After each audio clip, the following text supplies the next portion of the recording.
చాలా మంది students life లో తమ గోల్ ని సాధించాలనే ఒక కల ఉంటుంది. అసలు ఏం సాధిద్దాం అనుకుంటున్నావు? ప్రపంచాన్ని ఏలేద్దాం అనుకుంటున్నాను సార్.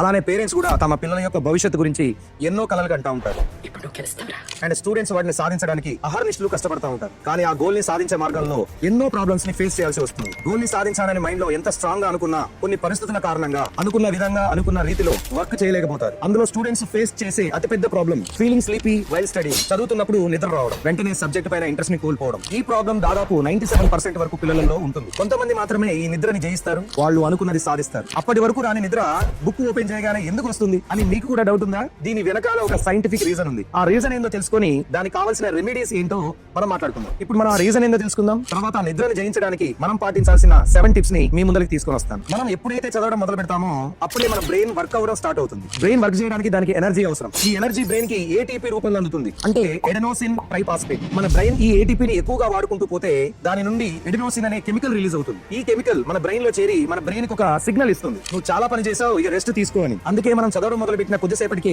కళ్ళు మూతలు పడుతూ ఉంటాయి, తెలవకుండానే నిద్ర వస్తూ ఉంటుంది. మరి ఇది అంతేనా? దీనికి రెమెడీ ఏం లేదా? చదువుతూ ఉంటే నాకు నిద్ర రాకుండా ఏ విధంగా ఆపాలితో నేను మీకు ఇప్పుడు 7 టిప్స్ చెప్పబోతున్నాను. ఈ టిప్స్ ని కనుక మీరు చదివేటప్పుడు యూజ్ చేస్తే తప్పనిసరిగా 7 డేస్ లోనే మీరు మంచి యాక్టివ్ అవుతారు అండ్ మీరు చదివేటప్పుడు మీకు నిద్ర కూడా రాదు. అయితే ఈ 7 టిప్స్ చెప్పబోయే ముందు మీలో ఎంతమంది ఈ స్లీపింగ్ ప్రాబ్లం వైల్ స్టడీయింగ్ ని ఫేస్ చేస్తున్నారు కింద కమెంట్ బాక్స్ లో కమెంట్ చేయండి. సో ఇప్పుడు మనం ట్రిక్స్ లో వెళ్ళిపోదామా? The first and most important trick, that is pomodoro technique. ఇంతకు ముందు మనం మాట్లాడుకున్నట్టుగా బ్రెయిన్ ఎక్కువసేపు వర్క్ చేయడం వల్ల మన బ్రెయిన్ ఎక్కువ ఏటీపీ యూజ్ చేసుకుంటుంది. ఎక్కువ ఏటీపీ యూజ్ చేసుకోవడం వల్ల ఎక్కువ ఎడినోసిన్ అనేది రిలీజ్ అవుతుంది. ఎడినోసిన్ ఎక్కువ రిలీజ్ అయితే నిద్ర కూడా ఎక్కువగా వస్తుంది. అంటే మనం ఈ ఎడినోసిన్ రిలీజ్ ని తక్కువ చేయాలి లేదా ఆపేయాలి. ఒక సైంటిఫిక్ రీసెర్చ్ ద్వారా ఏం తేలిందంటే ఒక హ్యూమన్ మైండ్ యావరేజ్ గా 25 to 30 మినిట్స్ కంటిన్యూస్ గా వర్క్ చేయగలుగుతుంది. బట్ ఆ తర్వాత కాన్సన్ట్రేషన్ తగ్గి స్లీపీనెస్ స్టార్ట్ అవుతుంది. అంటే మనం మన స్టడీ టైం ని కూడా బ్రెయిన్ కి అనుకూలంగా మార్చుకోవాలి. అదే మన పొమోడోరో టెక్నిక్. అంటే మనం చదవాలనుకున్న టైం ఏదైతే ఉందో దాన్ని పార్ట్స్ గా డివైడ్ చేయాలి. ఫస్ట్ 25 to 30 మినిట్స్ చదివి తర్వాత 5 మినిట్స్ గ్యాప్ ఇవ్వండి. దాని తర్వాత మళ్ళీ 25 to 30 మినిట్స్ చదివి మళ్ళీ 5 మినిట్స్ గ్యాప్ ఇవ్వండి. ఈ విధంగా మీరు 5 టైమ్స్ రిపీట్ చేయండి.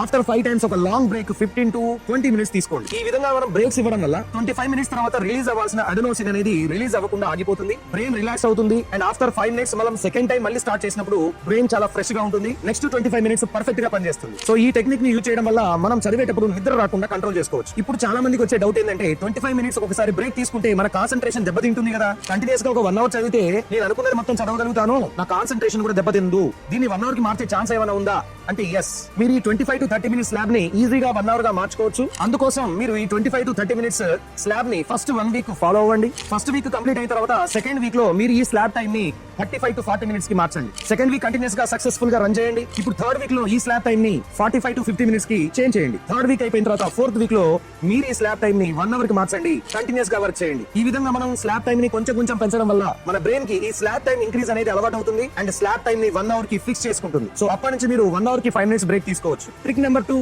Study in bright light or natural light. మన బ్రెయిన్ లో ఉండే పీనియల్ గ్లాండ్ మెలటోనిన్ అనే హార్మోన్ ని రిలీజ్ చేస్తుంది. ఈ హార్మోన్ ని స్లీప్ హార్మోన్ అని కూడా అంటారు. మన చుట్టూ ఒకవేళ డార్క్నెస్ కింద ఉంటే ఈ పీనియల్ గ్లాండ్ మెలటోనిన్ అనే ఈ హార్మోన్ ని ఎక్కువగా రిలీజ్ చేస్తుంది. ఈ హార్మోన్ మన బ్రెయిన్ కి ఒక సిగ్నల్ ఇస్తుంది, నైట్ అయింది ఇక స్లీపింగ్ మోడ్ లోకి వెళ్ళిపో అని చెప్పి. సో కాబట్టి చదివే టైంలో రూమ్ లో డార్క్నెస్ లేకుండా చూసుకోండి. రూమ్ లో ఒక బ్రైట్ లైట్ ఉండేటట్టుగా చూసుకోండి. సచ్ దట్ ఎక్కడ కూడా డార్క్నెస్ మన కంటికి కనిపించకూడదు. ఎస్పెషల్లీ బ్లూ లైట్ ఎక్స్పోజర్ లో ఈ మెలటోనిన్ అనేది చాలా తక్కువగా రిలీజ్ అవుతుంది. అంటే చదువుతున్నప్పుడు నిద్ర రావడం తగ్గుతుంది. చాలా సార్లు మీరు గమనించి ఉంటారు, రాత్రి పడుకున్న తర్వాత మొబైల్ ఫోన్ లో వీడియో చూస్తూ ఉంటే మనకి ఎంత నైట్ అయినా నిద్ర రాదు, because of this blue light effect. So కాబట్టి మనం చదువుతున్న రూమ్ లో బ్రైట్ లైట్ ఉండే విధంగా చూసుకోండి. ఒకవేళ మీరు మార్నింగ్ అండ్ ఆఫ్టర్నూన్ టైం లో చదువుతూ ఉంటే రూమ్ లో కూర్చోకుండా సన్ లైట్ ఎక్స్పోజర్ లో చదువుకోవడం చాలా బెటర్. బయట చదవడం వల్ల మాక్సిమం మీకు నిద్ర రాదు. Next tip number 3, drink water and stay hydrated. Dehydration వల్ల కూడా tiredness, headache, difficulty in concentration వంటి ప్రాబ్లమ్స్ వస్తాయి. మీరు చదువుతున్నప్పుడు ఒకవేళ మీకు నిద్ర వచ్చిన వెంటనే ఒక గ్లాస్ ఆఫ్ వాటర్ ని తాగండి. దీని వల్ల వెంటనే మీ బ్రెయిన్ యాక్టివేట్ అవుతుంది, షార్ప్ గా వర్క్ చేస్తుంది అండ్ ఫోకస్డ్ గా ఉండడానికి కూడా యూజ్ అవుతుంది. Tip number 4, physical activity during the breaks. Pomodoro technique లో ఇంతకుముందు మనం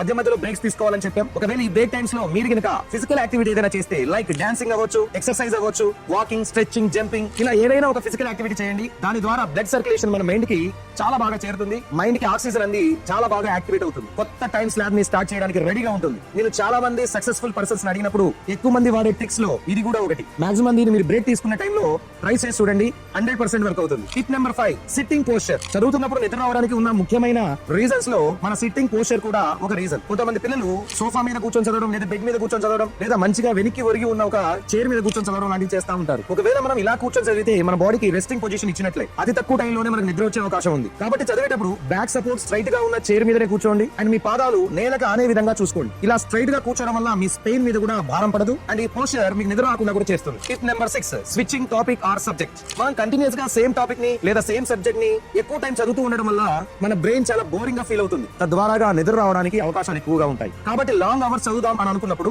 సేమ్ సబ్జెక్ట్ ని కాకుండా సేమ్ టాపిక్ ని కాకుండా సబ్జెక్ట్ నైనా స్విచ్ చేయండి లేదా టాపిక్ నైనా స్విచ్ చేయండి. అంటే ఫస్ట్ 1 అవర్ ఒక టాపిక్, సెకండ్ 1 అవర్ ఇంకొక టాపిక్, థర్డ్ 1 అవర్ ఇంకొక టాపిక్. సో అవర్ బేసిస్ మీద సబ్జెక్ట్ ని గానీ లేదా టాపిక్ ని గానీ చేంజ్ చేయండి. దీని వల్ల బ్రెయిన్ అవర్ కి షిఫ్ట్ అవ్వడం వల్ల సబ్జెక్ట్ మారడం వల్ల బోరింగ్ ఫీల్ అవ్వదు, దాని వల్ల నిద్ర కూడా రాదు. నా సజెషన్ ఏంటంటే మీకు ఏదైతే టాపిక్ చాలా బోరింగ్ గా ఉంటుందో ఎక్కువసేపు కూర్చొని చదవలేరో ఆ టాపిక్ ని ఎర్లీ మార్నింగ్ లేచి చదవండి. తప్పనిసరిగా దానిపైన మీకు ఇంట్రెస్ట్ క్రియేట్ అవుతుంది. Tip number 7, writing and reading. మనం చదువుతున్నప్పుడు దాదాపుగా మన చుట్టూ ఉండే ఎన్విరాన్మెంట్ ని కామ్ గా ఉండేటట్టుగా చూసుకుంటాం. ఆ కామ్నెస్ కూడా చాలా మందికి నిద్ర రావడానికి కారణం అవుతుంది. సో చదువుతున్నప్పుడు ఒకవేళ మీకు నిద్ర వస్తుంది అంటే ఆ సబ్జెక్ట్ ని వెంటనే మీరు బయటకు చదవడం స్టార్ట్ చేయండి అండ్ ఫార్ములాస్ కావచ్చు, ప్రాబ్లమ్స్ గానీ అయితే వెంటనే సాల్వ్ చేయడానికి ట్రై చేయండి. కేవలం మీరు మనసులో చదువుకోవడమే కాకుండా బయటకు చదవడం అండ్ రాయడం వల్ల ఫిజికల్ గా యాక్టివ్నెస్ కూడా పెరిగి బ్రెయిన్ అలర్ట్నెస్ కూడా పెరుగుతుంది. దీని వల్ల మీకు నిద్ర రావడం కూడా ఆగిపోతుంది. ఒకవేళ మీకు బయటకు చదవడం రాయడం కనుక ఇష్టం లేకపోతే నడుచుకుంటూ కూడా చదవచ్చు. అంటే ఆ రూమ్ లో నడుచుకుంటూ మీ ఫిజికల్ యాక్టివ్నెస్ కూడా ఇంక్లూడ్ చేయడం వల్ల మనకు నిద్ర రాకుండా ఆపొచ్చు. సో ఫైనల్ కన్క్లూజన్, ఒకవేళ నిజంగా మీరు చదవాలనుకుంటే చదివే టైంలో మధ్య మధ్యలో బ్రేక్స్ తీసుకోండి. బ్రేక్ టైంలో ఫిజికల్ యాక్టివిటీ చేయండి.